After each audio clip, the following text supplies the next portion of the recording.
एक आर्मी का जवान अकेला फंस गया। उसे कहीं भी रास्ता नहीं मिल रहा था। जंगल के पेड़ पौधों पर भी थोड़ी थोड़ी बर्फ जम चुकी थी। चारों तरफ कहीं भी रास्ता समझ में नहीं आ रहा। ये जंगल इतना बड़ा है कि मैं इससे बाहर भी नहीं निकल पा रहा हूँ। किधर जाऊँ कुछ समझ में नहीं आ रहा। अब ऊपर वाले का नाम लेकर सीधा चल देता हूँ। आर्मी का जवान सीधा चला गया। चलते चलते अचानक उसे एक टूटी फूटी बस दिखाई दी। लगता है वहाँ कोई एक्सीडेंटल पुरानी बस खड़ी हुई है। जैसे जैसे वो जवान बस के करीब पहुंचता गया, उसे बस के अंदर कुछ जलता हुआ दिखाई दिया। जब वो बिल्कुल बस के करीब पहुंच गया तो उसे कुछ शक हुआ। लगता है इस बस में कोई है। कहीं कोई आतंकवादी तो नहीं? जवान ने हथियार अपने हाथ में लिया और एक झटके में उसे बस के अंदर घुस गया। लेकिन बस के अंदर का नजारा देखकर उसने वो हथियार वापस रख लिया, क्योंकि अंदर एक पूरा परिवार था। कौन है आप लोग और इस बस में क्या कर रहे हैं? आप लोगों ने तो बस में ही चूल्हा भी बना रखा है, खाना भी बना रहे हैं। आपकी बीवी बच्चे भी इसी में हैं। कहीं आप लोग बॉर्डर पार करके धोखे से पड़ोसी मुल्क से तो नहीं आ गए हैं पूरे परिवार के साथ? आप तो आर्मी के जवान लग रहे हैं। जय हिंद सर। हाँ, जय हिंद। बॉर्डर पर युद्ध चल रहा था, लेकिन तभी अचानक बर्फबारी शुरू हो गई। सब इधर उधर भाग गए। मैं इस जंगल में फंस गया। अब आप लोग बताइए, और अगर तुम लोगों ने झूठ बोलने की कोशिश की तो मैं तुम सबको यहीं खत्म कर दूंगा। जितना आप इस देश से प्यार करते हैं उतना हम भी देश से प्यार करते हैं सर। मुझे मजबूरी में अपने परिवार को यहाँ लाना पड़ा, क्योंकि हमारा घर इस ठंड ने उजाड़ कर रख दिया। अब कहानी कुछ समय पीछे चली गई। रामपुर गांव में महेश का एक पूरा परिवार रहता था। उसके परिवार में उसकी पत्नी जयललिता, एक 10 साल का बेटा गोलू और एक 12 साल की बेटी चंद्रिका रहती थी। रमेश बहुत ही गरीब था। ठंड का मौसम आ चुका था। वो लोग एक कपड़े से बनी झोपड़पट्टी में रहते थे। जयललिता, पिछले 1 महीने से काम ढूंढ रहा हूँ, पर इस ठंड में कहीं काम नहीं मिल रहा। अपने माँ बाप की ये सब बातें गोलू और चंद्रिका ने सुन ली।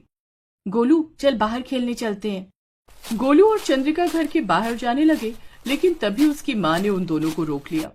बाहर बहुत ठंड पड़ रही है। इतनी ठंड में बाहर खेलने जा रहे हो तुम लोग? ठंड लग जाएगी। अभी तो खाने के पैसे नहीं है, फिर दवाई कैसे कराएंगे हम लोग तुम्हारी? माँ, हम लोग ज्यादा दूर नहीं जाएंगे, बस घर के बाहर ही खेलेंगे। इसके बाद गोलू और चंद्रिका घर के बाहर चले गए। थोड़ी दूर पहुंचने के बाद चंद्रिका ने गोलू से कहा, गोलू, तुझे भूख लग रही होगी ना? हाँ, लगी तो है। यहाँ पर बहुत साफ सुथरी अच्छी मिट्टी पड़ी हुई है। ऐसा कर, थोड़ी मिट्टी तू उठा ले और थोड़ी मिट्टी मैं उठा लेती हूँ। दीदी, हमारे अब इतने बुरे दिन आ गए हैं कि हम मिट्टी खाकर अपना गुजारा करेंगे। अरे गोलू, हम लोग मिट्टी नहीं खाएंगे। जितना कहा है उतना कर, बाकी तुझे बाद में पता चल जाएगा। चंद्रिका और गोलू ढेर सारी मिट्टी लेकर थोड़ी ही देर बाद घर वापस आ गए। उसके बाद चंद्रिका ने मिट्टी को पीस लिया। उसकी माँ ये सब देख रही थी। चंद्रिका, हम लोग इतने परेशान हैं और तुम मिट्टी के खिलौने बना रही हो। माँ, मैं मिट्टी के खिलौने नहीं बना रही हूँ, बल्कि मिट्टी की रोटियां बनाने जा रही हूँ। हमने अभी सुना कि हमारे घर में तो खाने को कुछ भी नहीं बचा, लेकिन कुछ न कुछ तो खाना ही पड़ेगा। उन लोगों ने 2-3 दिनों से खाना नहीं खाया था। उसके पिता को खुद पर बहुत गुस्सा आ रहा था। अगले दिन महेश काम ढूंढने के लिए घर से बाहर निकला और आसमान की तरफ देखकर बोला, हे भगवान, तू गरीबों के साथ इतना अन्याय क्यों करता है? और अगर करता है तो करता रहे, हमें कोई परवाह नहीं, लेकिन इस तरह अपने बच्चों को घूट घूट कर जीता हुआ मैं नहीं देख सकता। यही प्रण लेकर महेश काम ढूंढने निकल गया। ठंड इतनी तेज पड़ रही थी कि वो थर थर कांप रहा था। उसकी बीवी और बच्चे भी उस झोपड़ी में कांप रहे थे। खैर, कुछ देर बाद महेश को गांव से दूर एक फैक्ट्री दिखाई दी, जिसमें कुछ लोग ट्रकों पर सामान लोड कर रहे थे।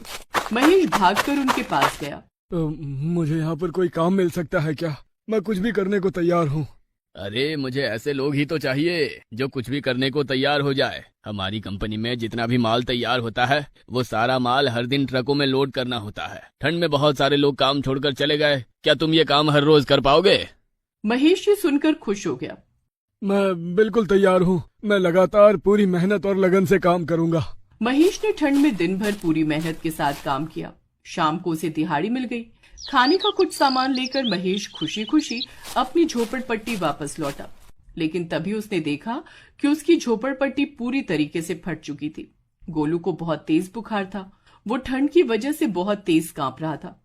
उसकी बीवी और बेटी चंद्रिका भी ठंड की वजह से कांप रही थी। अरे, ये क्या हो गया? भगवान ने खुशी दी तो दूसरी खुशी छीन ली। गोलू को बहुत तेज बुखार है और थोड़ी देर पहले यहाँ पर कुछ आदमी आए थे। उन्होंने बोला कि ये झोपड़पट्टी यहाँ से हटा लो, वरना वो लोग खुद झोपड़पट्टी कल हटा देंगे। वो लोग सरकार के आदमी थे। पहले तो गोलू को मैं डॉक्टर के पास ले जाकर कुछ दवाइयाँ लेकर आता हूँ। आपको काम मिल गया क्या? हाँ जय ललिता, इसी खुशी में तो मैं वापस आ रहा था। ये देखो, मैं कितनी सारी सब्जियाँ और खाने का सामान लेकर आया हूँ, पर हमारी झोपड़पट्टी ही फाड़ डाली इन लोगों ने। खैर, महेश गोलू को डॉक्टर के पास ले गया। डॉक्टर ने उसे दवाई दे दी और वापस आ गया।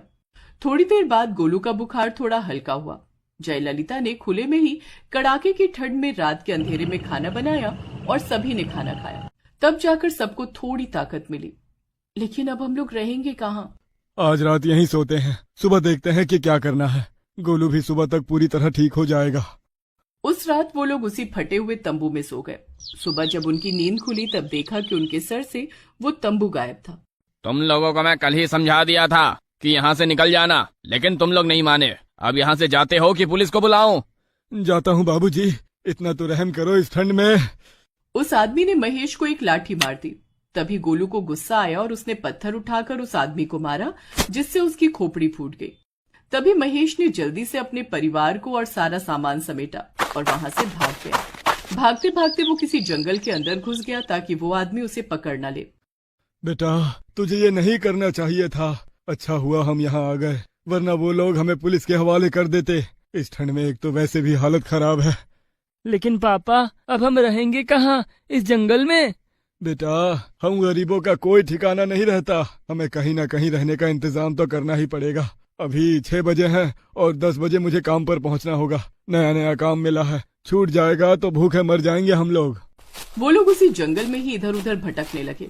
काफी दूर जाने के बाद उसी जंगल के अंदर उन्हें एक टूटी फूटी बस दिखाई दी। महेश अपने परिवार को लेकर उस बस के पास चला गया। मुझे लगता है ये बस सालों से ऐसे ही पड़ी हुई है। इस खराब बस के अंदर हम लोग रह सकते हैं। हमें छत भी मिल जाएगी और ठंड से भी बच जाएंगे हम लोग। मैं इसकी साफ सफाई करके बिल्कुल घर जैसा बना देती हूँ। चंद्रिका बेटा, तुम मेरी मदद करो। अब उन लोगों ने उस बस के अंदर ही अपना घर बना लिया। जयललिता ने उस बस के अंदर ही एक मिट्टी का चूल्हा बनाया और जल्दी से खाना बनाकर सबको खिलाया। खाना खाकर महेश तुरंत फिर से काम पर निकल गया। अब कहानी एक बार फिर से वर्तमान में आ गई, जहां पर महेश उस आर्मी ऑफिसर को अपनी आप बीती सुना रहा था। उसकी कहानी सुनते सुनते उस जवान की आंखों में आंसू आ गए। हम दिन रात इस देश के लिए मरते हैं, तो अपने देश के आम लोगों की हालत कैसे देख सकता हूँ? आप लोग मेरे गाँव चलिए, हमारा बहुत बड़ा घर है। नहीं नहीं साहब, हम आपको तकलीफ नहीं दे सकते। आप तो वैसे ही दिन रात देश की सेवा में लगे रहते हैं। हमारी वजह से आप परेशान मत हो। आपको भारत माता की कसम है, आप लोग मेरे साथ चलिए, वरना इस ठंड में ये छोटे छोटे बच्चों की हालत खराब हो जाएगी यहाँ। उस आर्मी के जवान ने भारत माता की कसम दे दी, इसलिए महेश अब अपने परिवार को लेकर उस जवान के साथ उसके गांव चला गया। उस जवान के पिता रिटायर्ड कर्नल थे। उन्होंने चाय और पकौड़ी की दुकान खोलकर महेश को दे दी और वो लोग खुशी खुशी रहने लगे।